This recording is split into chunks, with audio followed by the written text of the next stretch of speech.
শীতকালে যেহেতু অনেক রকমের সবজি পাওয়া যায়, তাই সেই সব সবজি দিয়ে নুডলস খেতে অনেক ভালো লাগে। এটা কিন্তু স্টিক নুডলস রান্না করেছিলাম। সব রকমের সবজি দেওয়া হয়েছিল এটার মধ্যে, খুব ছোট ছোট করে কেটে দেওয়া হয়েছিল।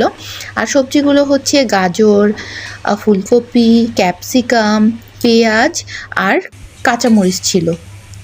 এই সব কিছু কেটে ভাজা ভাজা করছিলাম। এরপরে আমি সেটার মধ্যে ডিম এবং নুডলসের সাথে থাকা মশলাটা দিয়ে দিলাম। সেটা দিয়ে কতক্ষণ সিদ্ধ করে নেওয়ার পর আমাদের অলরেডি সিদ্ধ করে রাখা নুডলসগুলো এটার উপরে দিয়ে দিব। আর তার সাথে সামান্য লবণ আর টেস্ট বাড়ানোর জন্য লবণ আর একটু সস দিয়ে দিব। এইভাবে আমরা সুন্দর করে ভেজে নামাবো। আর উপর দিয়ে আমি কয়েকটা টমেটো দিয়ে দিয়েছিলাম। আপনার ইচ্ছা করলে নাও দিতে পারেন, টমেটো দিলে খেতে আরও মজা লাগে। এই দেখুন, দেখতে অনেক ভালো হয়েছিল। আপনার ইচ্ছা করলে এটার মধ্যে অনেক রকমের সস ইউজ করতে পারেন, বাট আমরা যেহেতু সস একটু কম খাই তাই একটু সস কম দিয়েছিলাম।